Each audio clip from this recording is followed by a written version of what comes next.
Irrevocable calling, be not irresponsible.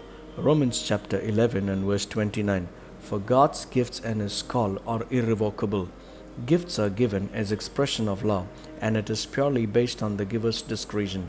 Paul wrote that the gifts of God and His call for an individual is irrevocable. He was so sure about it since he knew what it is to be called by God. He was dead against Christ as a Pharisee until he had a personal encounter with God on the way to Damascus. After his dramatic experience, he was transformed. He knew that it was a privilege and honor for him to serve Christ the Lord. The offer of being free from the clutches of sin was indeed a gift, and he was well aware that Jesus paid the price for his freedom through his very life.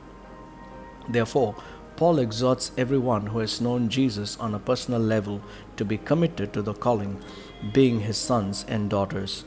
Paul, for the sake of the call of God, was willing to undergo suffering of any kind. Initially, he was a troublemaker to those who followed Christ Jesus. After his transformation, he knew he had been foolish and he decided to do the opposite. He promoted and proclaimed the power of Jesus to everyone, which resulted in his enmity to his own contemporaries. He never gave up on them, but continued to labor for them in love, following the footsteps of Jesus. Many who have been called by God has taken the responsibility of proclaiming Jesus very lightly. Some of them have even abused this calling by living reckless lives. God, in His abundant grace, does not take back the gift given to us and the calling He has placed on our lives. This has been a concession for some and have had casual living, not realizing that they have to give an account to God and cannot escape the anger of God.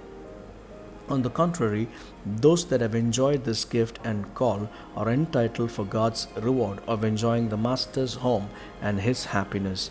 The giver of the gift expects us to cherish the gift and enjoy them to the fullest.